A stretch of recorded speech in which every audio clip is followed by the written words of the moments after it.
US dollars. Here at the safe house, and here with a... This house is a key feature. It's our asset, a safe house.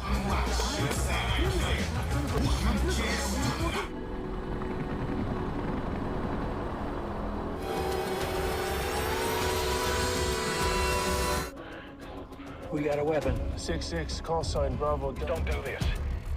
This is how Badal works. This is what the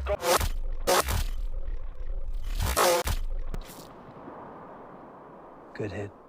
Halo Sobat YSK, pada episode kali ini kita bakal rekap alur cerita film perang asal Kanada tahun 2015.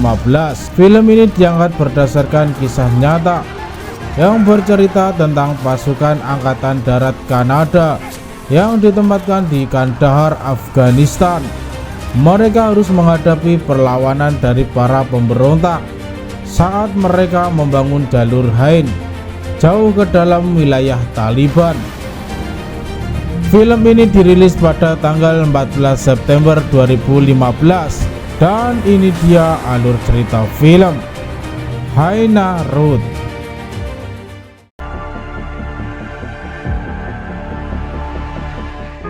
Opening movie diawali cerita di provinsi Kandahar, Afghanistan Selatan, yang diketahui merupakan tempat lahirnya pejuang Taliban. Scene selanjutnya terlihat tim penembak jitu Kanada sedang melakukan pengintaian. Alpha bintara tinggi bernama Ryan Sanders diketahui sebagai komandan pasukan melakukan pengintaian melalui teleskop. Mereka melihat megang sesuatu. Rupanya benda yang dipegang itu selongsong peluru 122 mm dilengkapi dengan kabel detonator. Ryan pun menghubungi pos komando di pangkalan militer Kandahar Selatan. Di pos komando kita berkenalan dengan Kapten Jennifer Bowman. Jennifer diberitahu kepada pria itu positif merupakan salah satu dari pemberontak di jalur Hain. Titik koordinat berada di 650 km utara barat daya. Setelah menanam bomnya, pria itu terlihat beranjak pergi. Melihat itu, Ryan langsung memerintahkan Travis untuk menembak.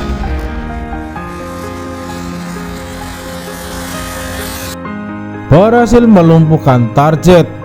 Mereka pun diperintahkan untuk segera bergerak ke titik penjemputan. Dari pos dikerahkan untuk menjemput Ryan dan timnya. Singkat cerita, setibanya tidak jauh dari titik penjemputan, mereka membagi tim. Ryan dan Travis bergerak maju terlebih dulu untuk memeriksa area sekitar, sementara Hickey standby dari ketinggian untuk menjaga mereka. Mereka yang berada di bawah melihat sesuatu mencurigakan di jalan di tempat mereka berada. Ryan kemudian menghubungi penjemput dan meminta mereka untuk menahan posisi. Lalu setelah itu Ryan meminta Hickey untuk menembak tambalan aspal tersebut.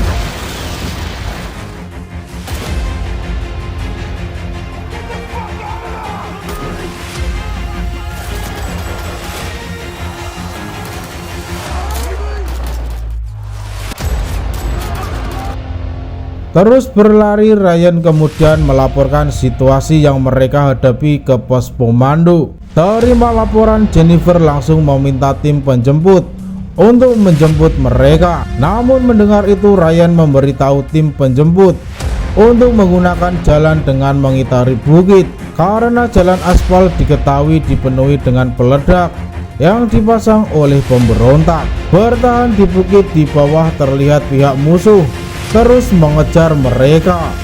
Travis kemudian melihat desa tak jauh di depan.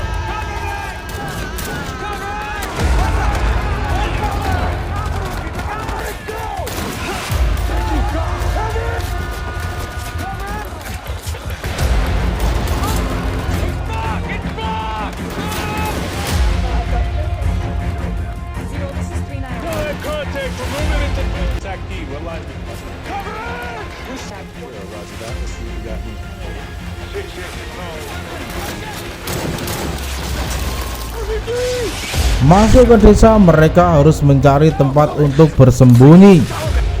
Penduduk desa yang ketakutan berlari masuk ke dalam rumah dan menutup pintu masuk ke halaman rumah tetua desa itu. Tetua itu meminta mereka masuk ke rumahnya, namun ya tentu saja Ryan masih ragu-ragu. Sudah mengepung rumah tersebut. Ryan yang terhubung dengan pos komando meminta pasukan reaksi cepat untuk menjemput mereka. Mendengar itu, Jennifer kemudian meminta bantuan ke markas pusat pangkalan udara di Kandahar. Di pangkalan udara Kandahar, kita diperkenalkan dengan Kapten Pete Michael, seorang perwira cabang intelijen. Mereka yang terima laporan situasi Ryan dan timnya mengatakan jika saat ini pasukan reaksi cepat hanya bisa datang dalam 20 menit ke depan. Kemudian meminta Ryan memberikan informasi tentang tetua itu. Ia memiliki mata yang aneh karena berbeda warnanya, kata Ryan. Lalu tak lama kemudian, tidak ada jalan lain. Mereka pun masuk ke rumah tetua itu, menunggu dan bertahan. Tak lama kemudian,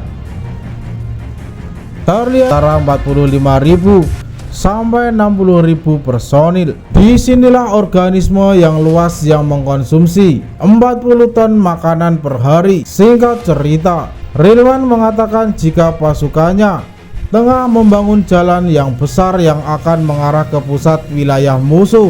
Jalan itu berada di ujung kota Pajwai. Saat ini jalan itu tersisa 15 km lagi untuk diselesaikan. Karim mengatakan jalur Hain adalah hadiah untuk penduduk. Singkat cerita, di pos komando Ryan menemui Jennifer.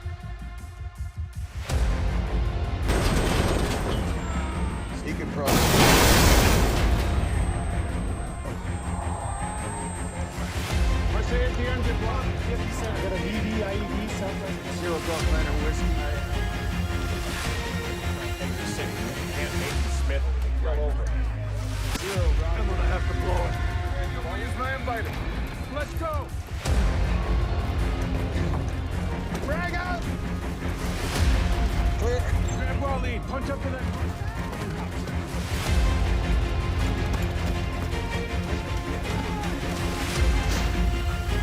You good? 40 meters east of last position. Fuck no, I'm intel.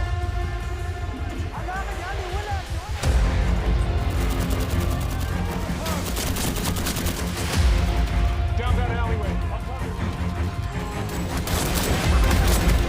Yeah, good to go.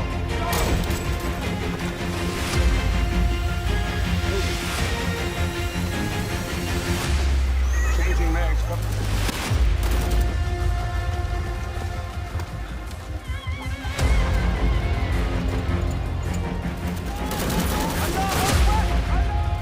Shoot him.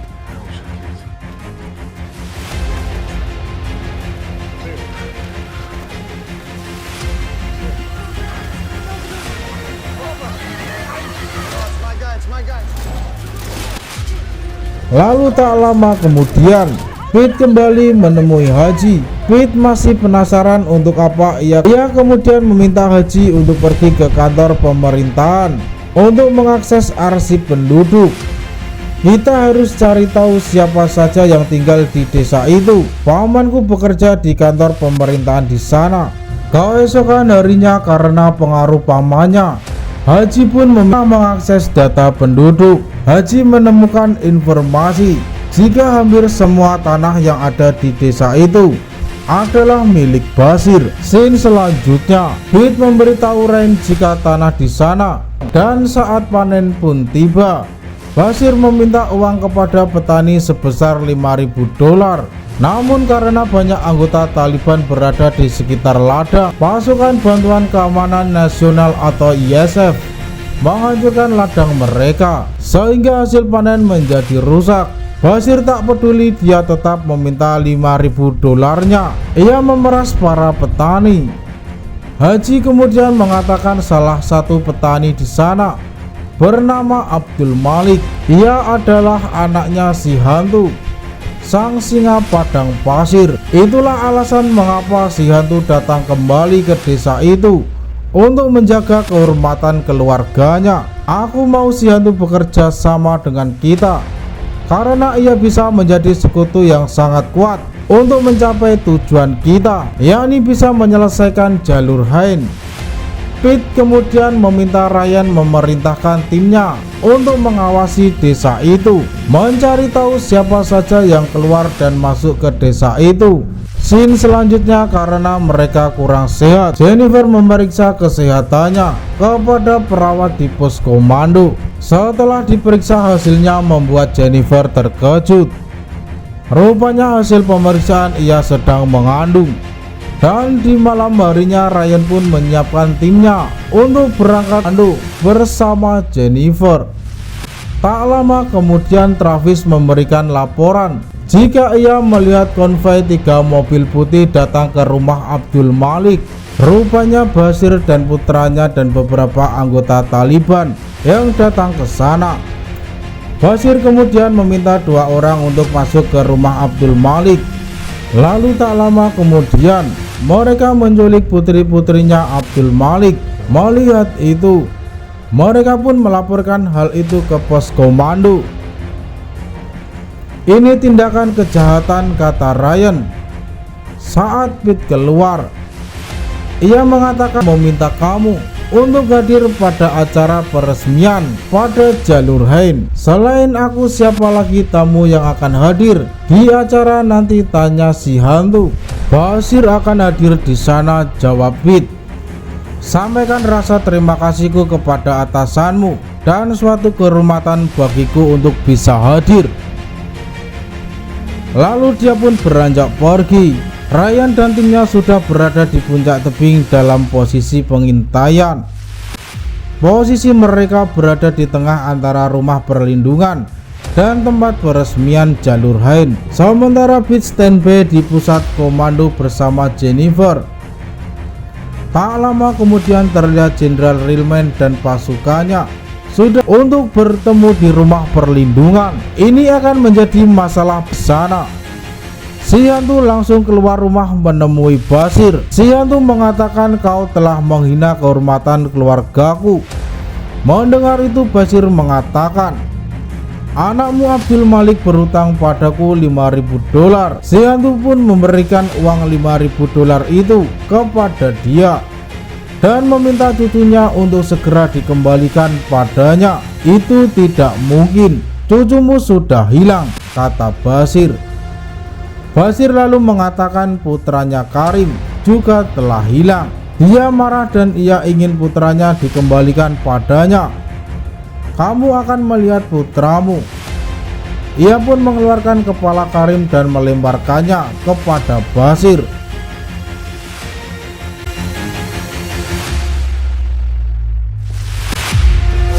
Melihat Bashir tewas, anak buahnya langsung pergi meninggalkan tempat itu. Ryan kemudian meminta Jenderal Rilman dan pasukan untuk segera meninggalkan tempat itu. Namun Ryan tak peduli. Ia ikut campur karena melihat si hantu dalam keadaan bahaya. Bukan aku untuk menyelamatkan nyawanya. Mendengar itu Jennifer yang marah meminta Pete untuk diam.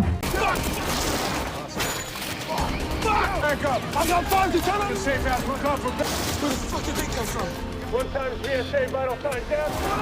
Copy 62030. Flags. 39 around. Get onto the talk at a QRF. Where they come from? QRF, but you're gonna have to hang in there. Cover us! Roger, we're pushing for air. Under our protection. But we have a... Oh, we gotta leave them.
Scene selanjutnya terlihat Pete dan pasukannya menyelamatkan semua anak-anak yang diculik oleh Bashir. Anak-anak itu berhasil ditemukan karena Haji yang membantunya. Pete telah memenuhi janji jika semua ini sudah berakhir. Sekian episode kali ini. Terima kasih telah menonton video ini. Salam Sobat ISK.